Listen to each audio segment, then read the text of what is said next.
What you getting at with the book script? Spit that shit out, man!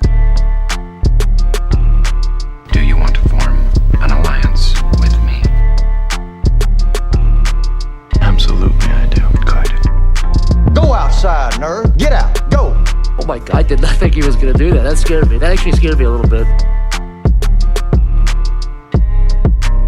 It's called Two Brothers. Two Brothers. It's just called Two Brothers. Welcome to Two Brothers. Thank you for joining us tonight on this special Creator Spotlight episode of Two Brothers. Make sure that you like, and subscribe, and share with your friends.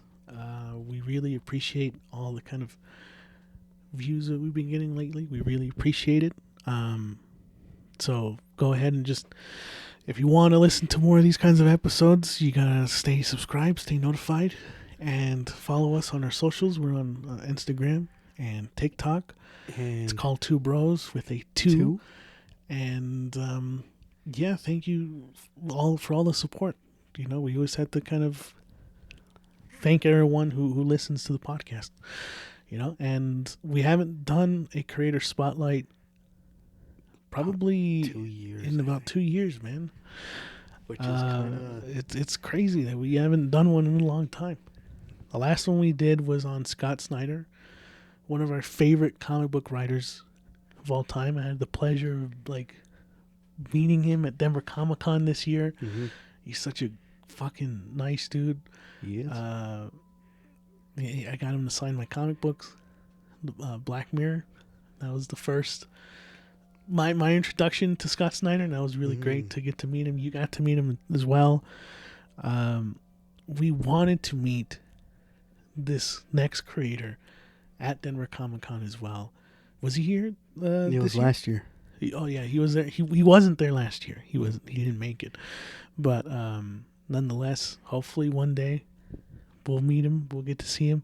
We swore that we won't go back to Denver Comic-Con. Not because it's a bad experience, but because it is very draining on us. But if this guy comes to Denver Comic-Con, we're gonna be there, and we'll stand in a 2-hour line just to fucking meet him, you know. But anyways, without further ado, tonight's Creator Spotlight is on none other than Donny Cates.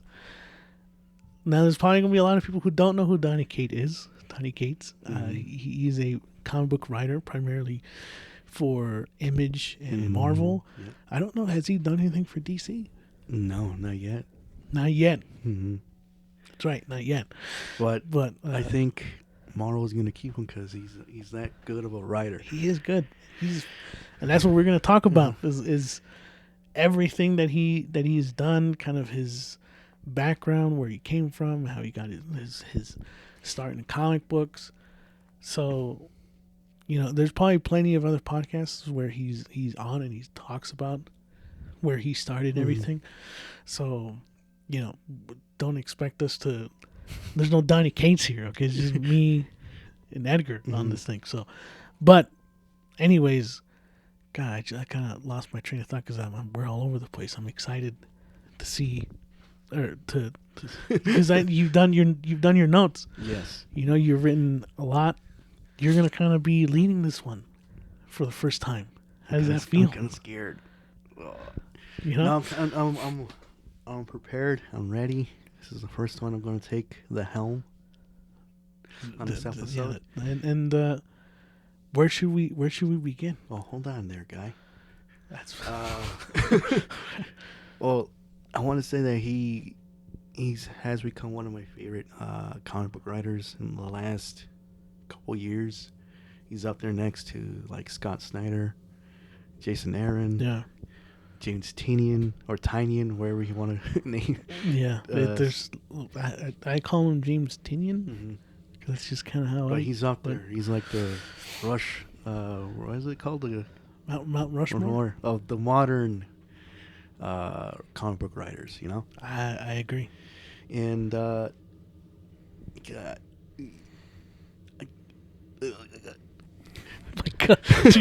Okay, you want to start where you want to start, and I want to start like this. Okay, go ahead. No, you go ahead. You go ahead. Yeah, because I don't want to. What was the first comic book you read from Donny Cates? That's what I was gonna actually like. Because I If you didn't know, then that's what I was gonna. You want me to go or you want you to go? No, you go ahead. All right. I remember it so specifically. All right. It was, I think it was like in our not early years, but we were collecting comics, right? And I want to say we were in the rebirth era of DC.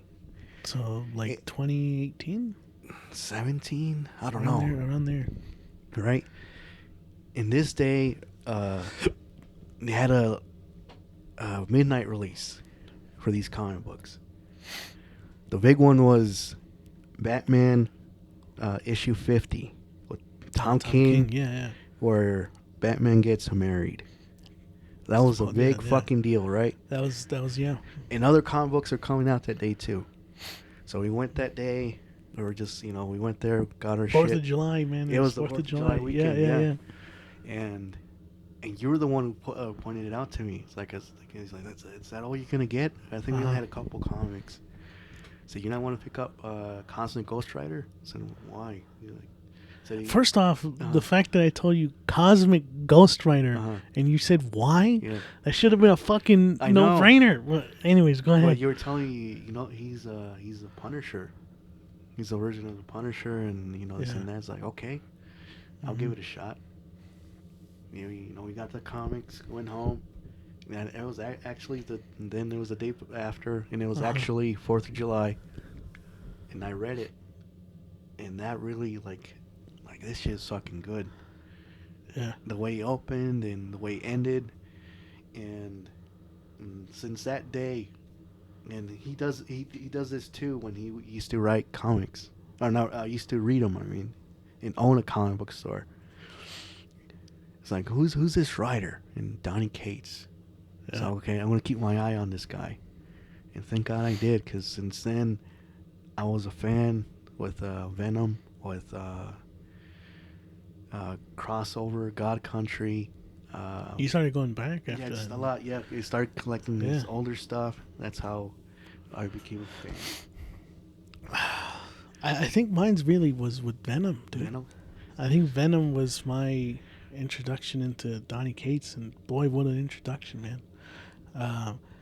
Did you want me to recap the Venom run, or should we hold off a little bit? Yeah. All right. Well, I mean, Venom was my entryway into Donny Cates. You recommended God Country, and I recently had just finished it like about a month and a half ago. Also, such a fantastic read. That's the first CGC comic book I bought. Was God Country number 1 at it was like at a con at like a hotel or something, and this was like late in the pandemic. It was like 2022, I think, and still had some extra scratch on me, and then I was just like, because when you go to a con, you walk out with nothing. You feel you have to walk away with something. Now, I didn't expect to walk away with the CGC like graded number 1 of God Country, but I remember you telling me that like, oh, this thing got like option. It's gonna be into a movie. Like, you gotta fucking get it. And I was like, I hadn't even read God Country, and I dropped like money to buy the issue number 1 of God Country CGC graded, and I was like, now I gotta read it. I've spent this much money on it. I have to read it now. Well, it took you like 3 years after. It took me took me a while to fucking read it, but it was a fantastic read. But Venom was my entryway into Donny Cates. So, yeah. All right. Well, let's start this off with I'm just gonna put some credits of what he's written so far. First on his independent run, we got Buzzkil, Ghost Fleet, The Paybacks, God Country, Redneck, Crossover, Vanish, or just to name a few. And his work in Marvel, we have Doctor Strange. Are you sure? You don't think it was Doctor Strange? May have been Doctor Strange. I didn't know who was writing Doctor Strange at the time, because at the time this was early, like 2016. Yeah. Maybe, right? Or 2017. Yeah. I still wasn't like paying attention to who wrote these. yeah. I would just buy them. I'm pretty sure So it was it might have Doctor been actually Strange. Doctor Strange. So Yeah. Doctor Strange, Thanos Wins, Venom, Mm-hmm. Constant Ghost Rider, Death of the Inhumans, Mortal Knights, Guardians of the Galaxies, Thor, Oh yeah, I forgot Hulk, about that. Yeah. and Silver Surfer Black. Just to name a few. And what's interesting of those that you named is like those are fresh takes on characters too. Those Yeah. are all fresh takes on characters. So I just have to point that out. Like Donny Cates, something that you'll notice when you read his work is that everything feels like very original. And if he's doing something with the Marvel character, it's like, again, he's breathing new life into these characters. So, go ahead. But I have to point it out because that's what makes him so unique. All right. So he was born in Garland, Texas, and his mother, I think she was become some type of lawyer at the time. She was going to school, and they didn't have a lot of money growing up, and his older brother would go to comic book stores and collect baseball cards and stuff like that. Yeah, trading cards and stuff. He went in there one day, and that's when he fell in love with comics, And his dad told him, like, if you're interested in reading these, I want you, to learn how to read, basically. Yeah. And if you do, that's the deal. Like, I'll keep buying you comic books As long as there's as you read. And it's it's like a yeah. dual purpose. Yeah. You're reading it, you're enjoying it, but you're also learning at the Yeah. same time. Uh-huh. And I think what he said was, like, his first comic, like, he's not comic book, it was a shirt. Those bootleg shirts that you see sometimes in comic book stores. Oh, I think I heard it was like a Venom shirt. And it was a Venom shirt that caught his eye. Yeah. And I guess since then, he started reading like Amazing Spider-Man and Yeah. Venom and stuff like that. Mm-hmm.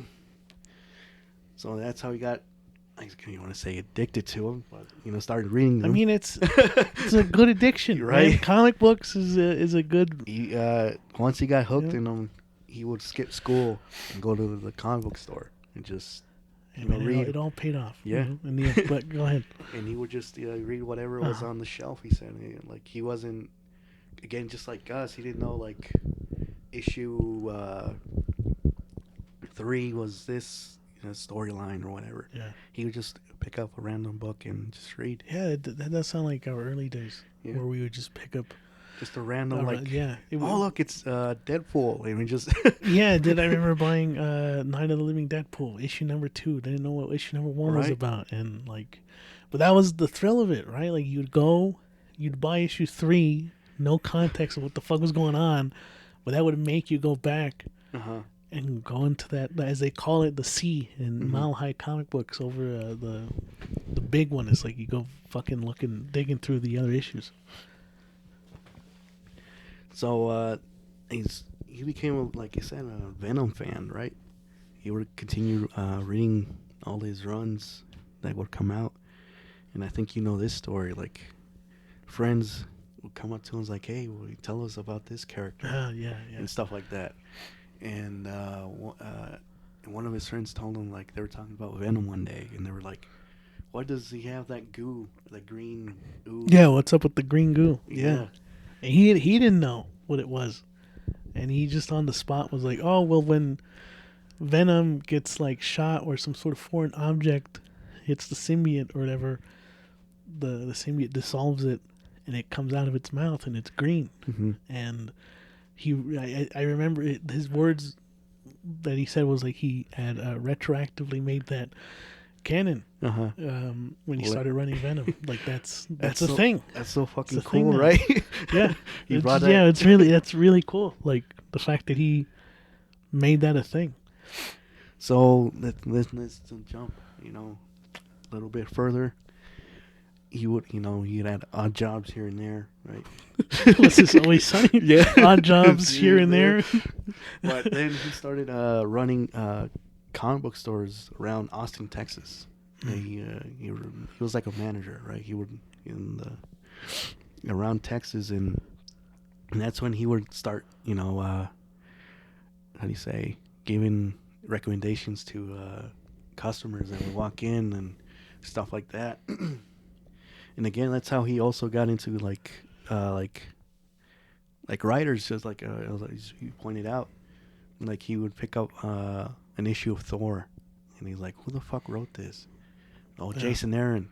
And he's like, "I gotta keep my eye on this guy." And Right, yeah. and I kind of like when I heard him say that, it's like that's how we started too, man. Like He's just one of us. He's just a comic book nerd. Like now that we go anywhere or we hear like for example, when I saw Detective Comics was gonna do a new story arc, and I saw Ram V, he's like, I know that guy. I know he's gonna do some good shit with. Me too. Yeah, it's the similar thing happened with me where I was reading Immortal Hulk. Mm-hmm.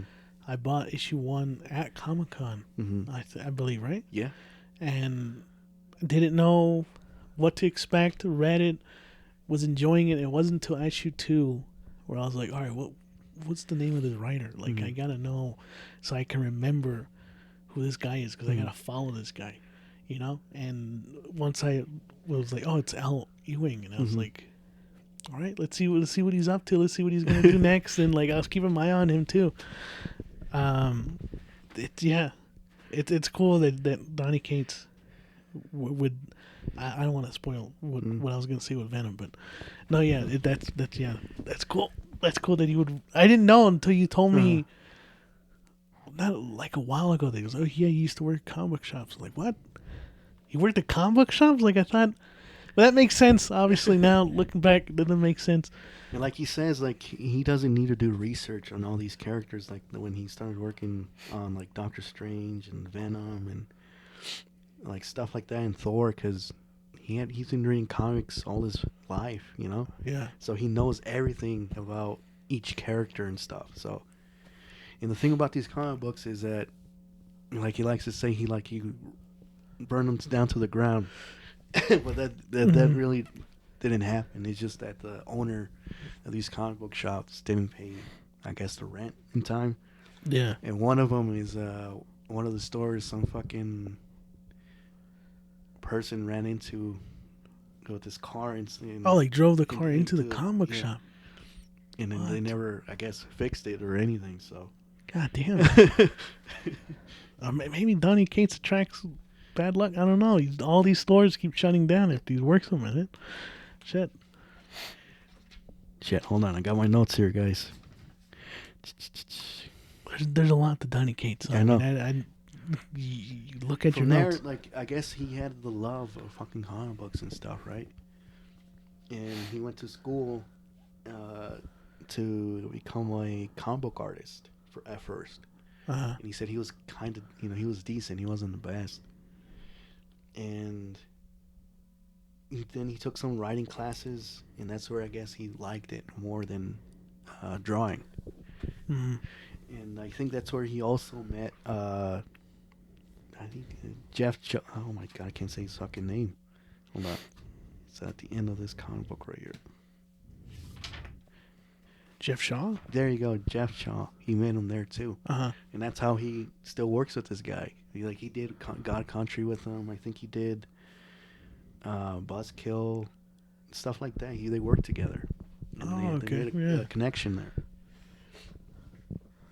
So he kind of dropped out of school, Uh-huh. Because as every good comic book writer does. I'm just kidding. So he moved to Queens, New York one summer. And I guess he applied to become an intern in Marvel. Yeah. He landed, this does sound familiar where you're getting it. Yeah. And then I guess he did land a job there, And he moved in with a Filipino family. Two brothers. Shit, hold on, wait. What? He moved in with so he got a job at Marvel. Uh-huh. Where was he living at the time? Queens.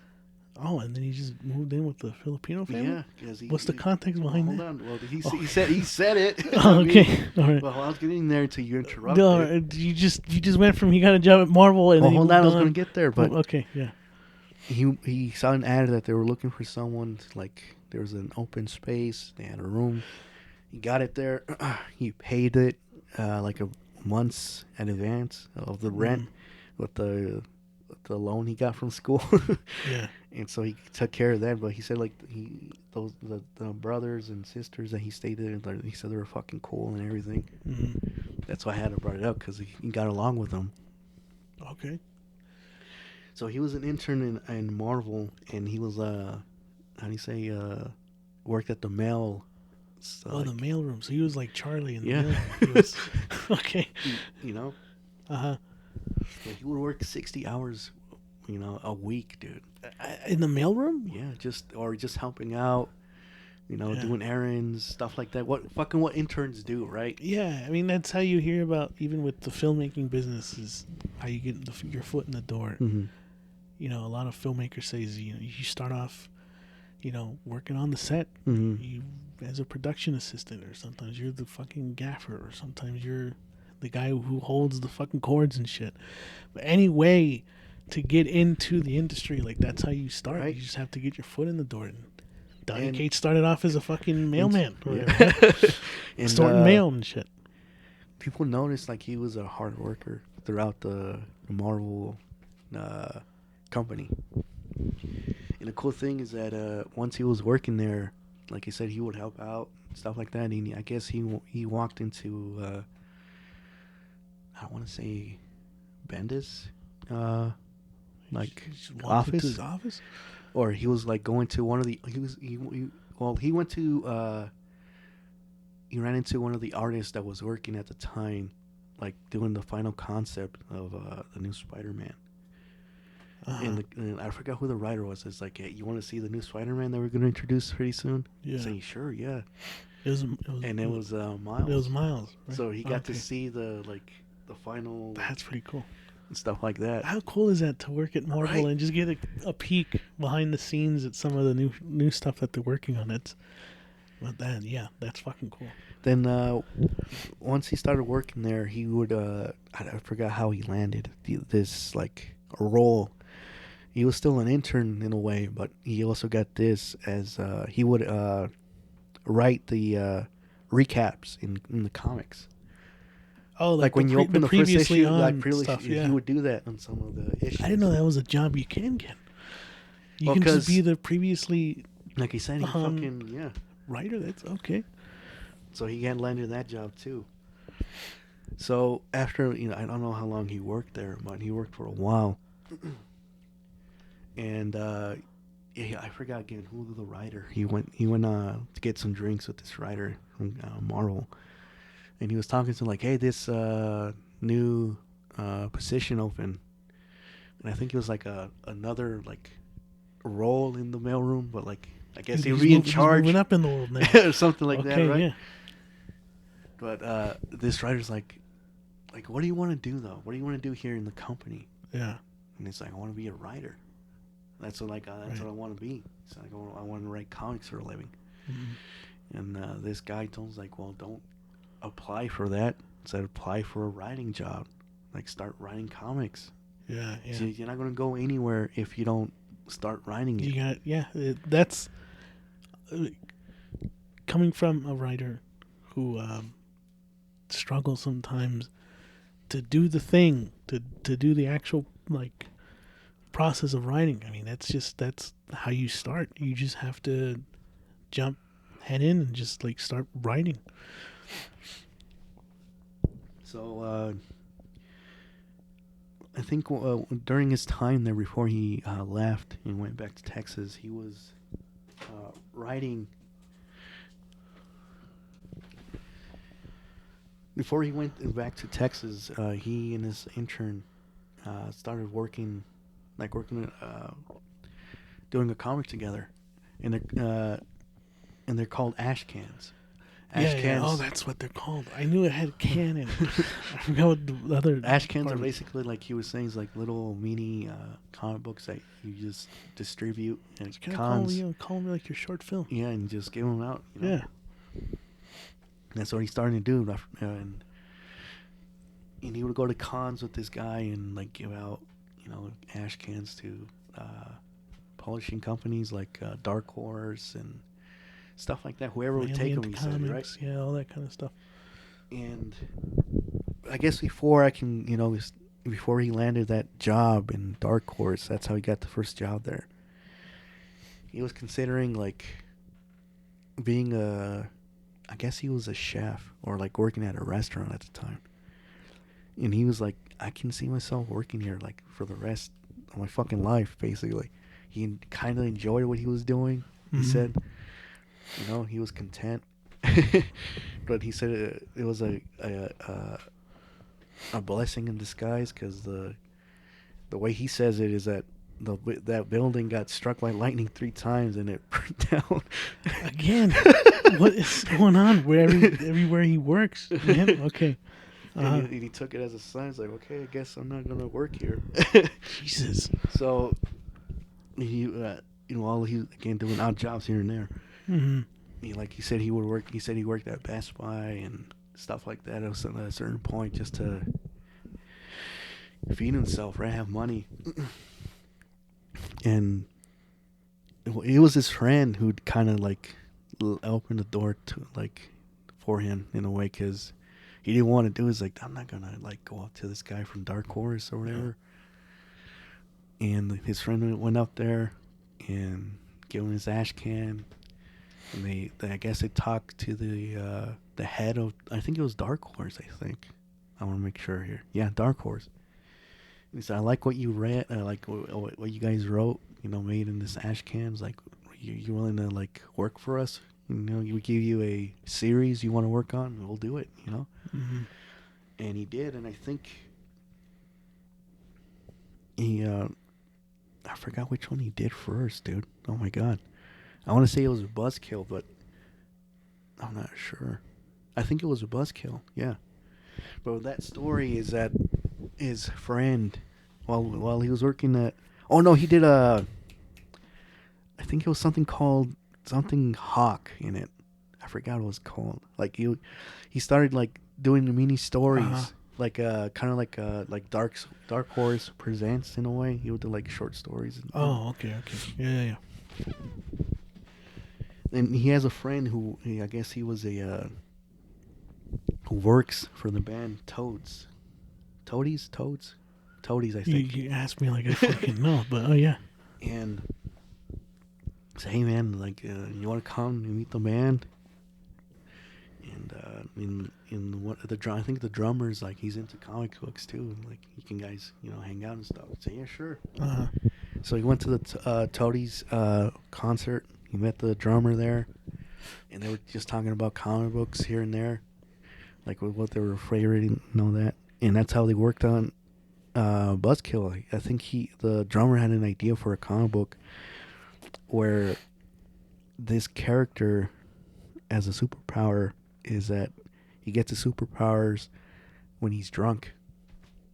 Oh yeah. So it's kind of like a, how do you want to say, like a double-edged sword in a way.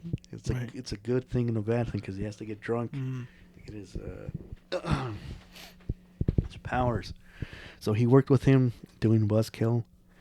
For some reason, when I was doing my research, I thought Buzzkil was canceled after a few issues, because it's only, what I heard him say, it was like a 12-issue run, but it was only like 7 or 8, because it wasn't doing well. But just wasn't received well, or wasn't doing numbers. When I was doing my research, it said it did well.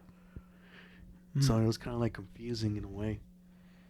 But once I read it, kind of felt like it was like rushed in a way.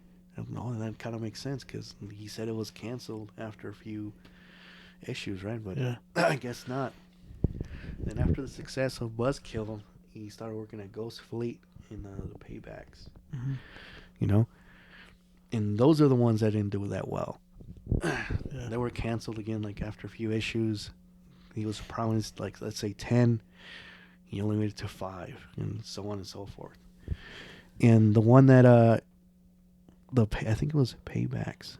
The one the illustrator that he was working with didn't get along. They were great friends, and he doesn't get into specifics of what happened, but that was like their fallout. And since then they don't talk. They haven't talked since. Wow. You know. And he kind of took a break there, and I guess this is where the big one happened for him. After, his run in Dark Horse, they saw how good he is and like the success with Buzzkil and stuff like that. Image came up to him and was like, hey, we love what you did there. Come over here and we'll let you, do your own comic. Write something of your own, yeah. And I guess that one is God Country that he worked on.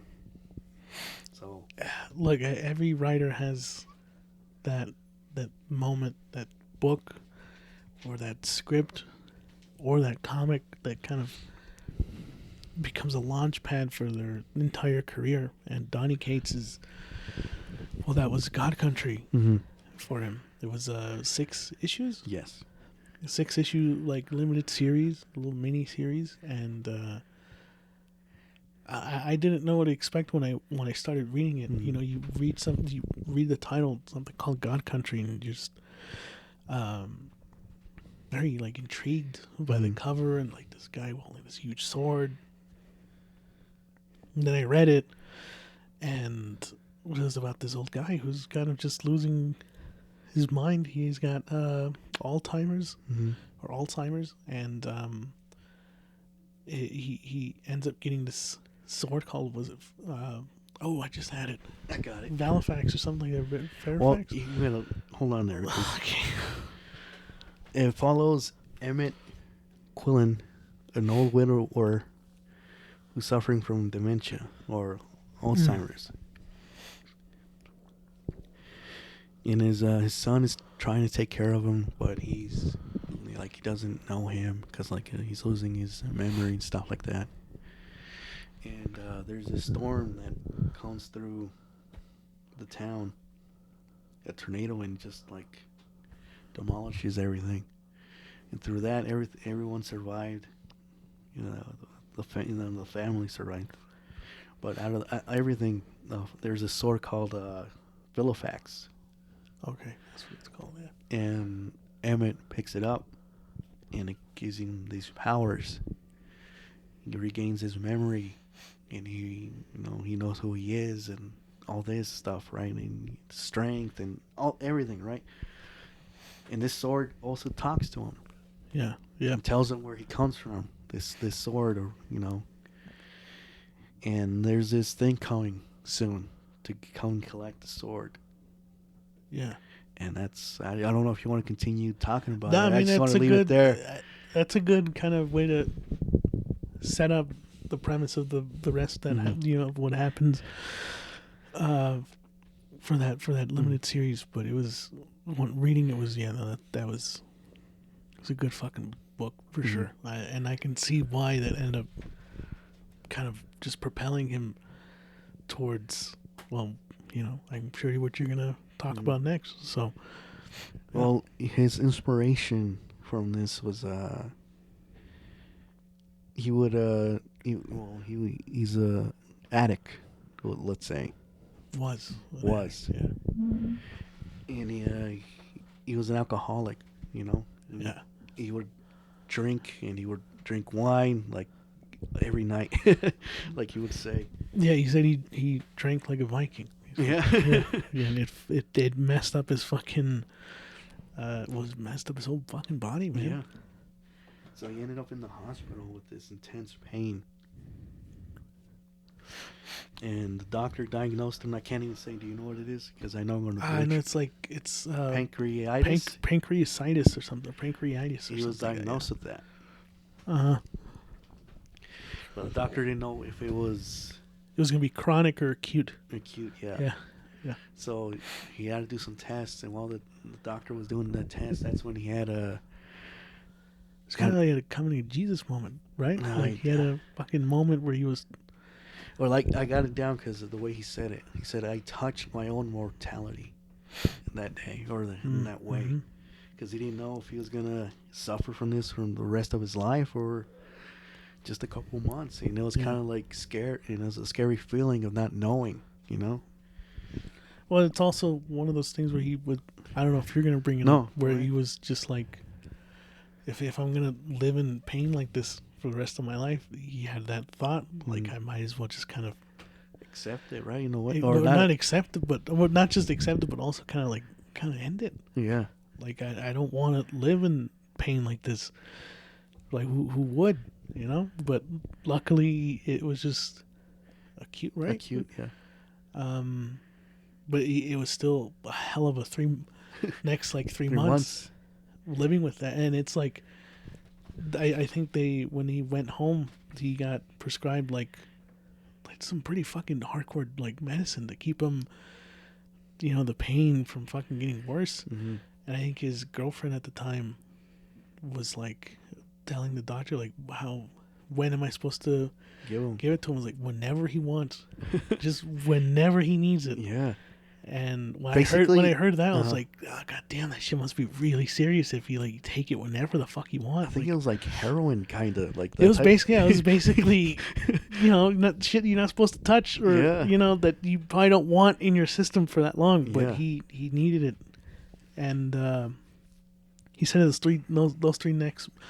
next 3 months were like a blur to him. Yeah, Yeah, I don't know if it was 3 or 6 months, right? I think 3 because I got it right here. Okay. Yeah, 3 months. It was like a blur. He didn't remember it. Like he was kind of in and out. But the weird thing about it is that he still fucking did his deadlines. He still met his deadlines. Look, when I listened to that podcast again for preparation for this, I have another job on the side. It's not like excruciating and like debilitating or anything like that, but it's a lot to handle. And when I heard Donny Cates say that he still didn't miss any of his deadlines, I was like, then I got no fucking excuse. I'm not in any kind of like bad, you know, pain, or I'm not on a fucking, you know, in bed and fucking not being able to, like, no, I'm fine. And this guy met his deadlines and he was like basically in pain every fucking day. Like it was just insane to hear that. Like I think he said he had to take hot showers like every other hour, because that's kind of like a way to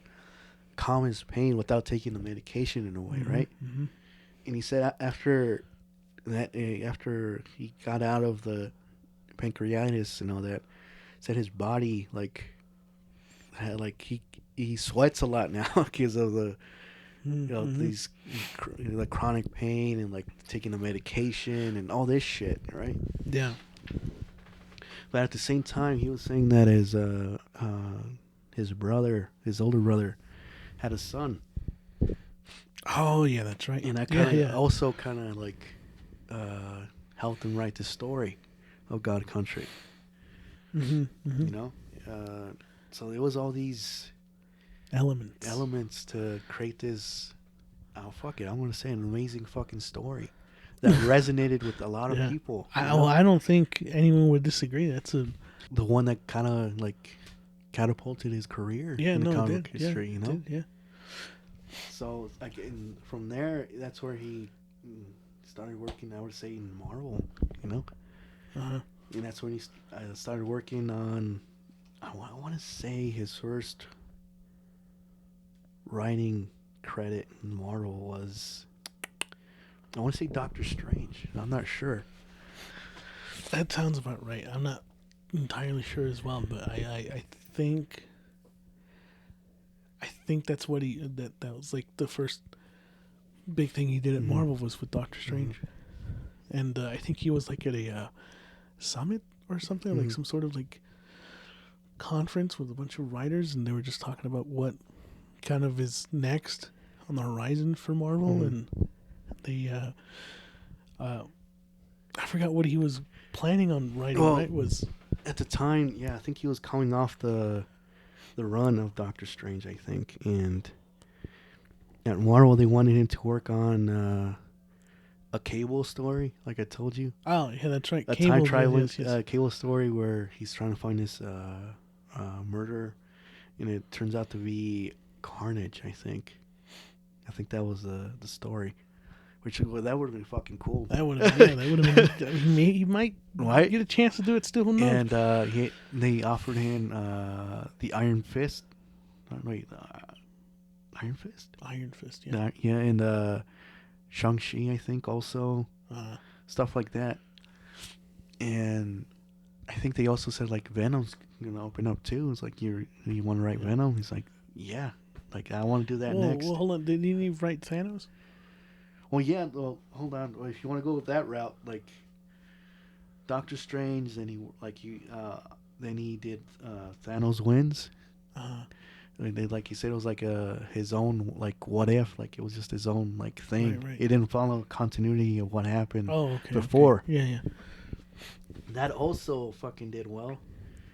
And I was like, the thing is, like with Donnie, like once he joined Marvel, it aligned of what Marvel was doing with the movies in a way. So like when Thanos Wins came out, it was with the Infinity War. So everyone's like, oh, I want to read something about Thanos. Mm-hmm. And his thing came out at the same time, so that kind of like also like okay, this is a good story and stuff like that. So yeah. And then it was Venom. Yeah. So I mean, look, I'm gonna be spoiling a lot of Venom. So for people who don't want to know and they want to, if you haven't read Venom, Donny Cates' Venom run, or maybe you have, you just don't know who wrote it, but still, I just as a heads up, I will be spoiling it. But yeah, again, going back to what I was saying, that was my entry point into Donny Cates, or at least I thought it was Doctor Strange. Did he didn't write Deadpool versus Thanos, did he? No. Okay. For some reason, that was on my brain for a reason. But yeah, Donny Cates' Venom run, the hook is predicated on the reveal that symbiotes, as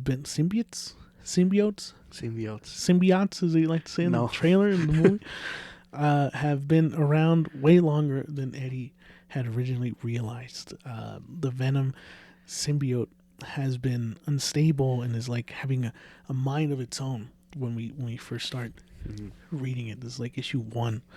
The run introduces Rick Strickland. He's a new character. He's a former SHIELD agent that tells Eddie that symbiotes were used during the Vietnam War and were attached to a covert ops team to run missions for SHIELD, and inevitably they would go insane for a long time from bonding. Because, obviously that's one of the things about bonding with a symbiote is that if it's not supposed to be attached to the host for too long, or else it'll make you lose your mind. Hence, probably Carnage. I think that's probably why he fucking, loses his fucking shit. The biggest introduction, though, in his run, is a lot of people will know, comes in the form of the god of the symbiotes, Null. So... if you've seen Venom: The Last Dance, which came out last month, they introduced him for the first time in live action, and boy, we fucking lost our shit when we saw it. I just to kind of briefly explain, I remember we went to the theater, we sat down, the movie started, and it opened up with fucking Null. And I remember when that scene ended, I was like, oh, we could leave now. Like, we're good. This is it. We were just here for nothing. And now we stayed to watch the whole thing. But it was like, that was the fucking, and Null is just like, before I get more into it, he's another Thanos level threat. As a lot of people like to compare, when you're talking about the hierarchy of villains in the Marvel Universe, when someone says it's a Thanos level threat, you need all hands on deck for that one. And he just became super fucking popular.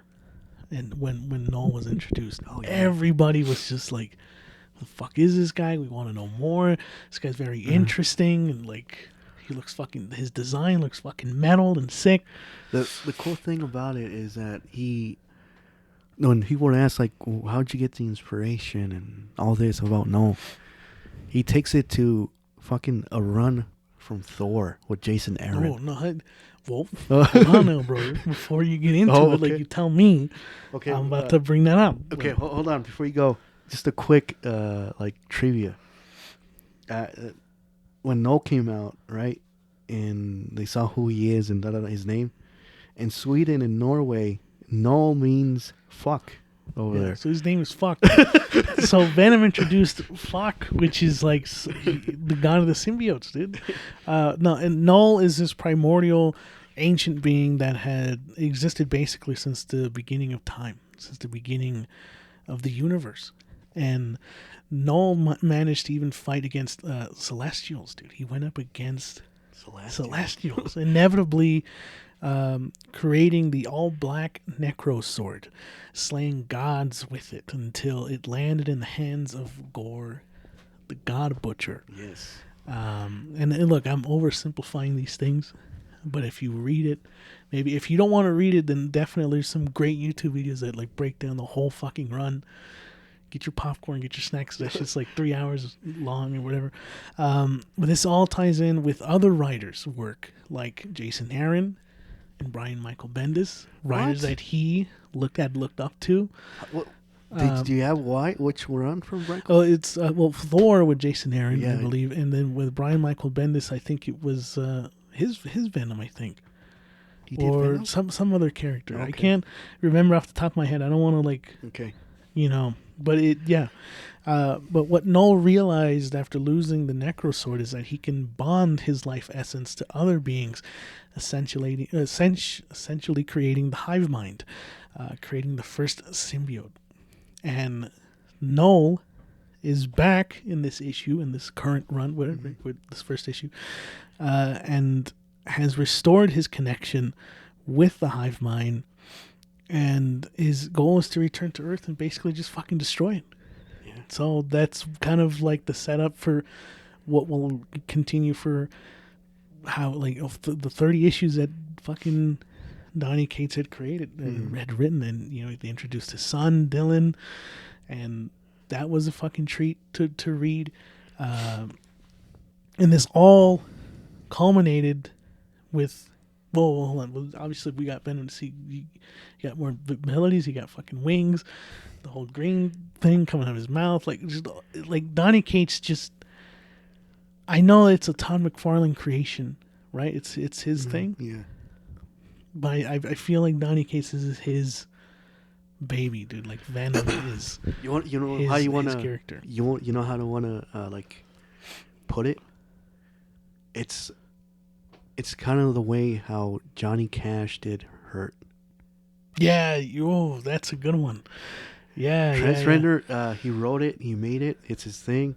But once Trent Reznor listened to it, he said it's not his anymore. Yeah, it's kind of the same way with this, dude. It's Donny, and that's what really like gets me, man. Is that like this is a guy who was a comic book nerd like us, loves Venom. And it felt like it was divine fate, right? That he was just gonna inevitably write this character. That's what makes it so like really cool, that like Donny Cates, it almost felt like he willed this into existence, like he was going to end up writing Venom, But anyways, this all culminated with King in Black, this huge event. I remember we were so fucking hyped for this. I mean, it was unreal, dude. I'd never been so hyped to go to a comic book store since Metal, since DC's Metal. Yep. I was going to say the same thing. Another midnight release we went to. We missed the fucking cake, which I still, But anyways, King in Black, this is where Null arrives on Earth. So everything up to this point had been him just sending out, like, we had Absolute Carnage before King in Black. We got to see him, like, visions of him, but never really his physical form. Think of it like, that scene in Spider-Man Homecoming where Peter messed up with the fucking, like, the boats and everything.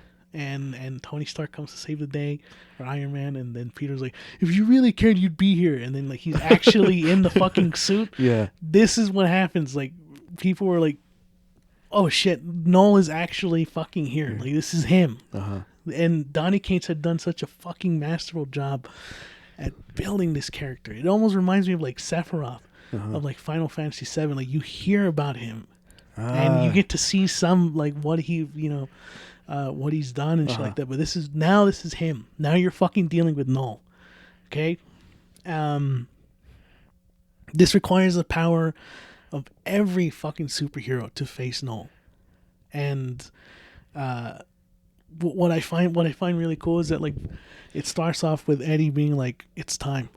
He's on his way. And he calls up the Avengers. He calls up the fucking Defenders, X-Men. Everyone's on board the Avengers are like, yeah, okay, yeah. We fought Thanos before, man. We know what the fuck we're doing. Like, they think that they're all hot shit.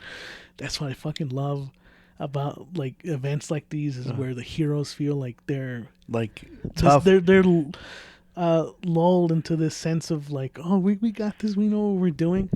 And this is all in the first issue, by the way. So I'm not spoiling everything that happens in the rest of the comic, but Null arrives inside of 3 celestial beings that arrive on Earth. Oh, yeah. Okay? They descend on Earth. This is a very fucking metal image if you see the cover, like, the page and shit. The first enemies of Null.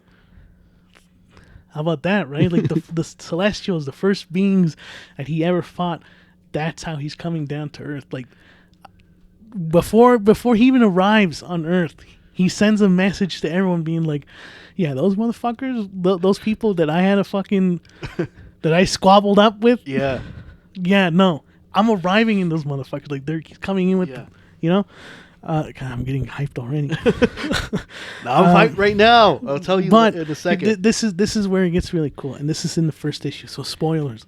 I'm sorry if I'm spoiling this for you. Fuck it. It's still such a good moment. We get a kick-ass moment in the first issue where once Null arrives, the heroes are like, all right, go for it. And Sentry gets set loose. And he takes Null and he fucking flies up all the way up into the stratosphere. And Sentry is like, oh, yeah, I know what the fuck I'm doing, blah, blah, blah, and this and that. Have you met me before? My name is Sentry and shit like that. Like, it's very cocky, but you know as a reader, like, oh, my God, Sentry does not know what the fuck is going to happen. Sentry is set loose on Null, believing they got the nuke, you know, the solution. But Null rips him apart like he's nothing. And, like, that sets the tone. Like, the Avengers sent their strongest after fucking Null, and Null just fucking fatality that motherfucker. He's gone now. And I think he ends up, like, basically just detaining the rest of the heroes in that first issue, if I remember correctly. Yeah. And it all just comes down to Venom and a few select heroes to take down Null. And if I haven't sold you on King in Black, I guess I'm not a good fucking, like, you know, convincer, whatever. But, like, that's the culmination of Venom's run with Donny Cates. And that like, I feel like that gives you a perfect kind of image when you think of Donny Cates. Like, this is what he does, dude. There you go. He creates blockbuster moments, but at the same time, he there's an arc here. There's not just like the characters finding each other and all that. No, there's like the needs and the wants and like everything that you'd want as a writer to learn. Storytelling is all in this run, you know, in the Venom run. That's how I know that like Donny Cates is one of the best to ever do it in Marvel. Like he's the fucking Scott Snyder of Marvel, man. There you go. He's the Scott Snyder of Marvel, and I know that like we already have a Scott Snyder, but that's what I'm saying. It's like he's just, yeah, man. I don't know. I'm getting a little too hyped, but yeah, that's like you said it, man. I don't have no words. Like I was so hyped that day when it came out, and I haven't been since DC Metal, like you said. But my first introduction to Null was Silver Surfer Black. Mm-hmm.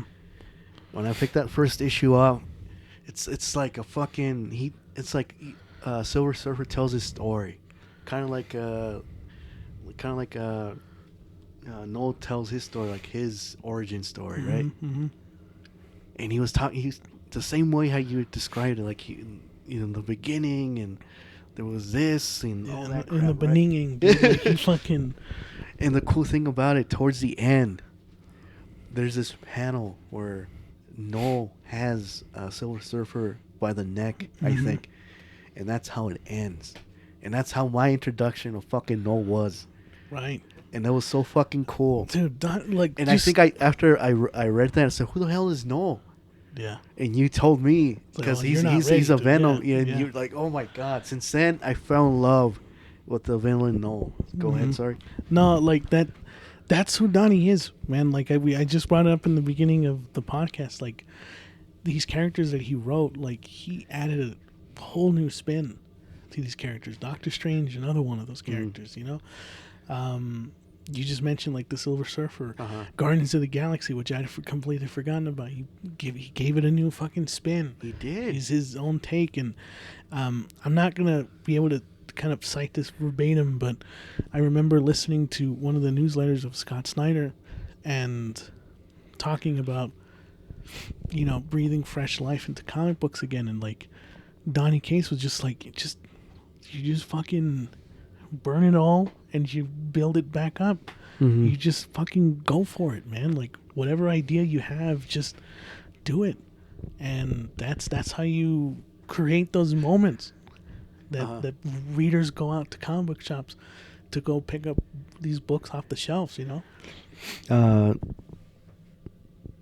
Like Albert said, if he didn't sold you or he did sell you, you can get all everything. Venom, the complete run, Absolute Carnage, which is like a lead up to Kingdom Black. What do you call it? A compendium? That's what it's called? Compendium, yeah. They have that.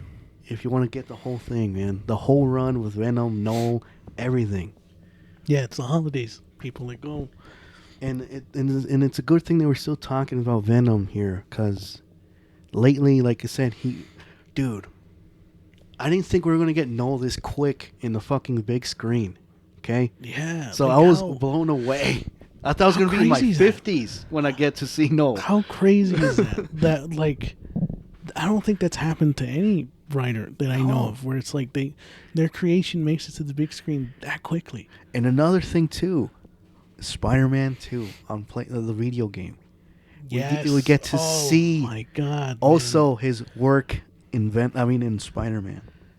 That almost, look, I don't want to disparage anything that's happened before with Venom. There's been a lot of great things before Donny Cates came, but it's telling that with Spider-Man 2, the video game, I'm sure it's been in development around the same time as Donny Cates' run was in full swing. It's telling that they pulled from his run so much that, like, that's now becoming the basis of everything that's happening in the Spider-Man universe, live action and otherwise. In video games, you got Absolute Carnage with the fucking the spirals, and Venom with his wings and stuff like that. You get it with the live action with Null.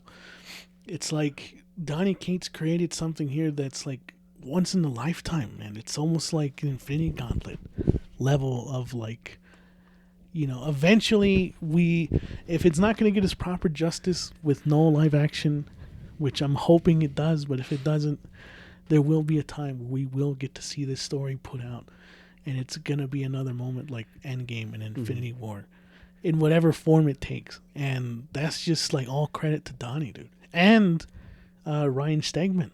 Yes.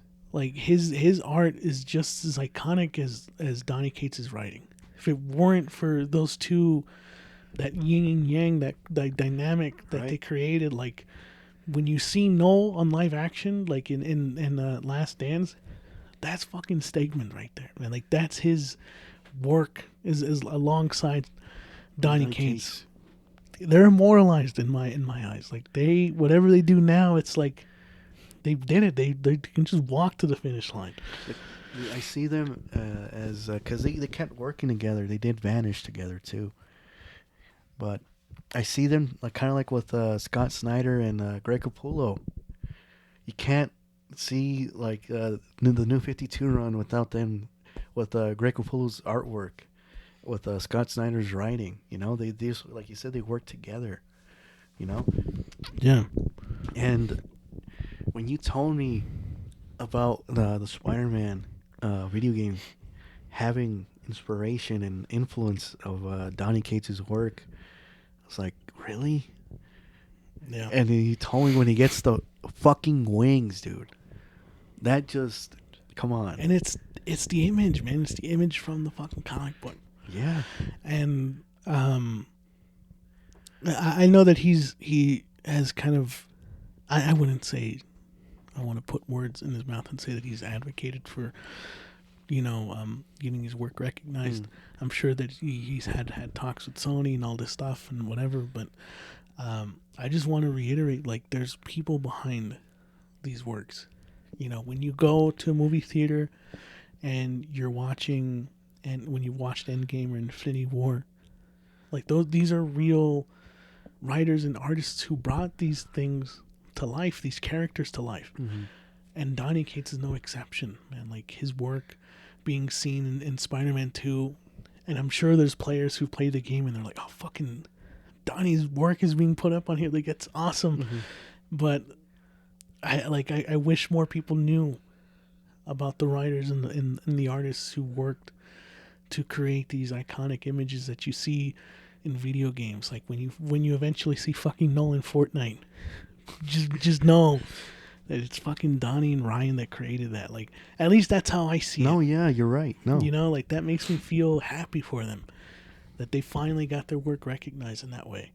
And I will never stop kind of advocating for that. And I don't know if advocating is the right word, but, screaming that from the rooftops and letting people know that, hey, these people buying this shit, man. Yeah. It's awesome. Like, where did I have this? Okay. I think we talked, pretty good about Donnie here.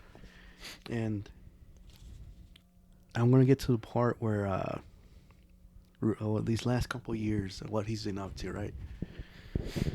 But when I was doing my research, because he was, off the grid for the longest time, And I'm going on Reddit posts and everything, and people would say, oh my God, this guy's overrated. His writing's not that great. This and that. Is like, if that's true, why is there a fucking fifth printing on the first appearance on issue 3? Or same thing with God Country. I think it went up to 6 printings. Yeah. Right? Stuff like that is like, if that was true, he would have been long gone if he wasn't a great writer. Right now, I think he's like the James Gunn right now in Marvel. Even though, well, I'll get to it what happened to him. But when I was doing my research on that, I kept hearing that, like, this guy's not that great. He's not that, he doesn't write good and da-da-da-da.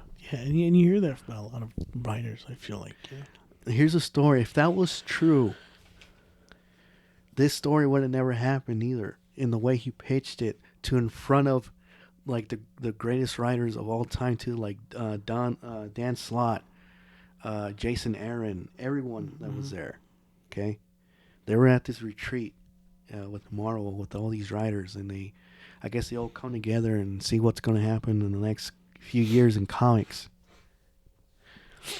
And at this point, they gave him the Inhumans to write. And he basically said, I don't know anything about the Inhumans, right? Yeah. And I guess he was going to say, okay, I guess they're giving me this story. I'm going to do it on my own. It's not going to be like continuity or whatever. But the way he pitched it to these guys was, said, okay, my story to write the death of the Inhumans will be John Wick in space. Oh man, okay. What a fucking. And when he said that's all he said. He said John Wick in space. That's my pitch. And everyone was quiet, trying to say, process it. Yeah. And I think it was Dan Slott who got it. He's like, no fucking wait. Don't tell me what you're gonna think you're gonna do. Yeah. And it's like, yeah, I'm gonna kill fucking what's the dog's name? I can't remember. It's Lockjaw. Lockjaw. Yeah. So you're gonna kill Lockjaw? So Yeah. yeah. And everyone was like, fucking, like, no, they can't do that. They were just like, scared. They're panicking. They were panicking. This guy's gonna everything, fucking right? ruin it. So you can't go through with this. That's fucking crazy. Yeah. And I forgot who it was. I think it was also Dan Slott or someone's like. Yeah, I know who you're talking about. I can't remember. Or the name Jason Aaron. I forgot who it was. It's one of the head people. Yeah. Also, yeah. Said, see how he has you guys talking, just the way he just pitched the story. Yeah. That means it's gonna be a great fucking story to tell. Then yeah, it's a good thing that he has to write it. And on his way back on the flight, I think he got a text or he was sitting next to Jason Aaron. And Jason Aaron was so inspired. He was like, I got a scene that I already got for you. You can take it or you can leave it, but here's a cool scene that I wrote for your story for the Death and Inhumans. And I even told you when I heard that, because I bought it. I got it on a trade paperback, and it's really fucking good. It's really what it says. It's John Wick in space. And he created a new villain for him too. And I hate to say it, but it's kind of like Noel in a way too. He's all in black and red and all this shit. And that scene, it stood out to me too. It was so fucking badass. Yeah. It was Black Bolt. He's imprisoned, and they took out his voice. Yeah. And these prison cards are like teasing him, making fun of him, like, "How you can't use your can't use your voice," and da da da da. Yeah. And he was like, kind of like telepathically, like in their fucking head. Oh shit! Right, and I forgot he was phrasing these words repeatedly in their heads until he got fucking like crazy about it and lost their shit. Excuse me. And I told you that scene stood out to me. And, excuse me, and knowing that Jason Aaron wrote that and Donny put it on there for him was like, that's so fucking cool, man. Yeah, you know, man, that's what it's all about, man. And it's just another quick story, like with Doctor Strange. I don't know if you remember. It was at a certain point where he was in the what's that shit? He was in the Sorcerer Supreme. Yeah, remember? I think he lost that or whatever, and he became a veterinarian. Yeah. And I think he said at a certain point he wanted to be one too. Oh, so he really? put that into the comic books. And he said and it was cool because Doctor Strange would talk to the dog or the pets when the owners would come in. He would talk to them, like he would directly talk to the dogs and all that. So that was like in the like stuff like that. And like with Redneck, the same thing too. Like he worked at a barbecue place in Texas, and he kind of based that off. Sprinkled in his own. Yes. So in his work, he sprinkled his pieces of himself in his work. You know? Yeah. Kind of like we with Venom. Mm-hmm. Dylan is that's his nephew's name. Oh, really? Yeah. Oh, okay. I didn't know that. So he kind of named him after his nephew, stuff like that. Okay. So like you see his like you said, a little bit of himself in all these works, and a crossover was a good one for me. Like I don't know. I want to say like it's up there. Yeah, we've talked about it before in our podcast as well. I think it was our top 5 underrated comic books. Yeah. And it's a cool concept. The way he has all these image characters in one comic book is so fucking cool. But like you said, hence the name crossover. Yeah. Yeah. And this issue of crossover, issue 13, I was going to have him sign for me because of what he said in this issue, in this panel, that really touched me in the way. Mm-hmm. And like, you can't hate this fucking guy after what he says in this thing, right? Like, this guy is who he is, he's a fucking comic book nerd all the way through. Now, did you want me to read what you're going to read? You want to, or you want me to write it? I mean, read I just don't want you to, I know you want it to be delivered to the audience so they understand. Okay, I guess I'll let you do it. All right. You sure? Yeah, that's fine. Okay. All right. But I'm gonna lead it up to what's going on. So there's this everyone's going fighting each other, all these image characters. And this character, it's been a long while, but this character's dying. And he's holding the sword from God Country, Vilifax. Oh, okay. And once he's holding it, he has this rush of memories. And these memories is from Donny Cates, like past life. Oh. So it shows him getting married, shows him like with his dad, getting beat up at school, is him overdosing, stuff like that. And I guess that the Vilifax saved him. and this character who was dying says to him, and I'll give you the Donny Cates part. Let me just. I saw a little boy getting beaten up. That was you, wasn't it? And Donny Cates, yeah, that was me. And then you were grown up. Oh no, you were on the ground, and there were paramedics, and this is what Donny Cates says, and this is what he to me, this is who he is. So Right. Yeah. Now, which part am I reading here? right here, all of this. Over this, all this. Mhm. All right. It says, I overdosed a long time ago, almost died, but I didn't. I got a second chance, and when I got out of the hospital, I went home. I wrote God Country because I finally had something I wanted to say, something I wanted to live for. It was you guys. These stories, your stories, they keep me safe.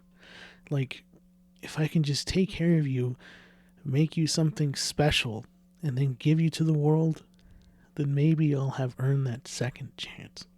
God damn. Wow. When I read that, Wow, man. that's what I said too. It's rare that a comic book, like, kind of makes you tear up sometimes. I had that happen with Spider-Man. And so, you know, I know what that means to read something like that, you know, hits home like that, you know? I'm trying to remember how I felt when I read that. It just tells me who he is. Like I told you, this guy, all the way through, he loves comics. He knows his shit. He knows how to write it, and he loves these characters that he that he grew up with. Oh my god, hold on. That he grew up with, and I guess in a way, I was like, whoa, why the fuck? Sorry, you can. Hold on, I got some for you. Seriously? That was Josh. Look, I don't know. You don't got a water or something? You need some water? Let's see if I can keep talking. It just what he said there was like really impactful for me in a way, kind of like reading these stories too, like with Batman or Spider-Man, whoever I'm writing or reading in the moment, right? Yeah. That's how I feel like too. Like I feel. You feel safe. Yeah, in a Yeah. way. Then you know that's a mark of great comic books, just comic books in general. You know, to kind of add my own little two cents into that moment is that, like, you know, I am currently in therapy, and I have been for quite a while, and one of my previous therapists had asked me about, like, you know, when you're anxious and stuff like that, or when you're meditating, because I know that, like, meditating is hard for people, to picture a place that's, you know, safe, you know, a place that kind of makes you feel calm, and it's always a comic book store. It's always the comic book store that we go to, that we frequent. Shout out Hero Headquarters. And I don't do it as much now, like picturing it in my head when I meditate, but like that is still and always will be one of like a safe haven, you know, where you go into a comic book shop, you feel safe, you know, you see the posters of like Batman and Spider-Man and all these iconic characters, and you just feel lost. You know, you feel kind of lost in this world, and for a few moments, few minutes, hours, whatever, however long you spend in the comic book store, you feel safe, man.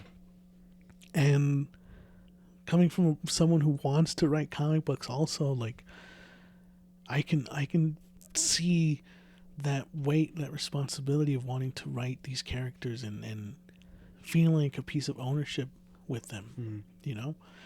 And so reading that just kind of also made me feel like, yeah, all the stuff that I've worked on, I do it because it does make me feel safe. It makes me feel like I've earned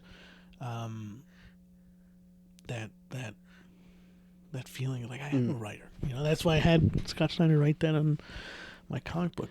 So Like, I feel like he's talking to us in the comic books in that panel. Like right here, it said it was you guys, these stories, your stories that kept me safe. It's like you can relate to what you're reading sometimes, yeah, no, totally, man. Like totally. when I read God Country during the pandemic, I was dealing with a lot of anxiety, and I felt like I was really losing my fucking mind because I was really just stuck in a loop, And when I was reading that, it kind of like what he said, it kind of gave me like a comfort on, like, not wanting to die or anything, but it just gave me comfort, And I can say the same thing like with Paul Dini's Dark Knight story. Like, I see myself doing that too, like having inner conversations as if the Joker was talking to me or Batman. Yeah. I don't know why you would have having an inner conversation with the Joker, but yeah, I know what you mean. Yeah, I get what you mean. Or like with in a moment I was like with Daredevil, Born Again, stuff like stories like that you can relate to in some way, and that's what I felt like with this, And this is the one I wanted him to sign that day, and he wasn't. This and the first issue of Vanish. Yeah. He wasn't there. I only met Ryan Stegman, and he signed Vanish for me. Yeah. And when he saw it, and he's all, like he kind of got like sentimental in a way. I can sense it. Yeah. Because he said Donnie would really appreciate it, like you had, like us having him sign this too. Oh, so I'm sorry he wasn't here. It's like, yeah, me too. Mm-hmm. And when I told you, like, fuck, man, he wasn't here. He didn't show up. Yeah. And yeah, and I guess he posted on Twitter that he missed the flight, right? Mm-hmm. And I think it was that same week that we figured out what happened to him, like why he was off. Why he was kind of radio silent for a while. Yeah, because there was like Vanish felt like it wasn't finished. Redneck kind of stopped. I think he was doing Hulk at that time. It kind of like stopped also. He was doing Thor. It was leading up to something big at the time. So he just disappeared, and we were like, "What the?" And again, I was reading Reddit threads, and like, "Oh, he what's that? He relapsed. He relapsed. He's in rehab." He cheated on his wife, or he's getting through a divorce, which one of them was true. Stuff like that. It's like, man, the one that stuck out to me is like, he better, like, hopefully he's okay, because he's a recovering addict and stuff. But no, that was not the case. He got in a car accident.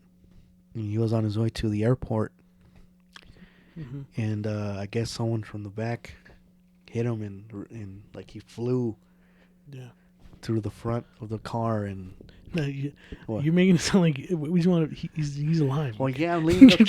You're talking about like you're gonna break the news to us that he like passed away, but he's. But yeah, then I guess he woke up in the hospital not knowing what happened or who he was.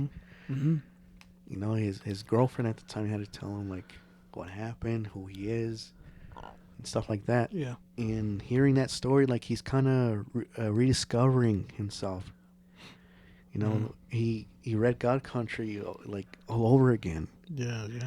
And he's reading. He reread Venom and all his works that he's done in the past, and who he is and who he was, or still is. Yeah. And the thing is, like he pointed out that like he's still learning, how to like tie his shoes and stuff, simple things. Like he's still like recovering. So, and I'm pretty sure now he's still probably dealing with that. I think he's in a better place now where he's kind of slowly getting back into it. No, it's just like hearing that, like, because all these rumors, like I said, he cheating on his wife and that he relapsed and da da da da. We finally got a clear answer, you know, and yeah, thank God he's okay, man, because fuck. Yeah. Yeah, and hopefully, yeah, he's doing okay now, and hopefully he comes back to writing comics again, because, again, I think he was supposed to write Ultimates, right? Mm-hmm. Mm-hmm. Then who's the writer right now? Jonathan Hickman. Jonathan Hickman, I guess, took the helm for that. Mm-hmm. So I think he had a big thing that was going to happen in Marvel. Yeah. Like he was teasing, I think it was Thanos' son coming back. Mm-hmm. And that was going to be a big thing. Like I said, he had everything like lined up to a big event. And then kind of like put that in the sidelines for a moment there, you know? But he's, you know, hopefully he's doing okay. I want him to come back, you know? He's one of the best. Yeah. And, I mean, kind of where we're at now, you know, we're bringing everyone up to speed. And then, he's kind of active in Twitter, right? He's like always on asking, and off, yeah. On and off. He does sporadic, like, little Q&As and stuff. But, yeah, hopefully we get to kind of meet him again, but for the first time. And till then, this is our kind of way of kind of paying homage and giving this man his flowers, because he is, you know, one of our favorite comic book creators, one of our comic book writers. And yeah, hopefully we've given people good insight to who he is, and hopefully there's people out there who'll be interested in wanting to read some of his books. If I were to give a recommendation, I probably obviously would say Venom, along with God Country. Those two are just fucking fantastic. What would you recommend for someone who's starting off? Crossover is a good one. Vanish. I want to say Vanish because a lot of people are into Harry Potter and all that. Yeah. And that kind of takes, like, it's like I even told you when I read it, like, it has this 90s feel to it. Like 90s comics. And it's a Harry Potter, it feels like The Boys, kind of. Which is that and that was, yeah. Yeah, I'm sure that'll sell people for sure. And like you said, yeah, Venom. Oh, Thanos Wins is a good one. Thanos Wins is a good one. Constant Ghost Rider too. Yeah, everything, just fucking everything that he's written. Oh, at some point, go read. This is a quick story before we end it. Again, if you guys hate this fucking, how can you not hate this guy?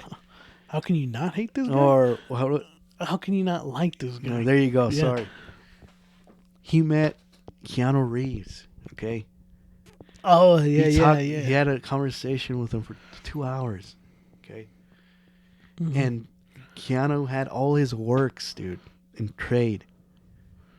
Yeah. And he wanted him to sign all of them for him. Yeah, I remember you telling me about this. Yeah. And I think he, to me, kind of lines up. I think he wanted maybe help or an idea or whatever, but he helped him create Berserk. Or Berserker, sorry. Or what's it called? It is Berserker, yeah. Or is it Berserk? No, yeah, it's Berserker. Sometimes I get it mixed up. But yeah. And I think Donny gave him a limited, 500 limited run of God Country, like a big, hardcover. Mm-hmm. And he was just talking about, that's all he talked about was, Donny or Keanu was like, man, I love your run on this. Yeah. I love, all that shit. I mean, even if Keanu Reeves is geeking out on Donny Cates, dude. How can you not like that guy, dude? Yeah, it's a good way to cap it off, But, yeah, hopefully people like this episode. I know this is kind of different from what we talk about with other topics. It's very easy to talk about video games and movies and pop culture, but we love comic books too, and we want to talk more about the creators behind these books. And so we will probably do more of these, most likely. But hopefully you guys enjoyed this one. This is a longer one for Edgar and I, because usually we just record an hour or less. But we had a lot to say about Donny Cates on this one, dude. This has been a Creator Spotlight. Like I said on the top of the show, please like, share, subscribe, and comment down what your favorite. What is your favorite pizza topping? Why you I gotta know, and hopefully, you'll tune in for the next episode.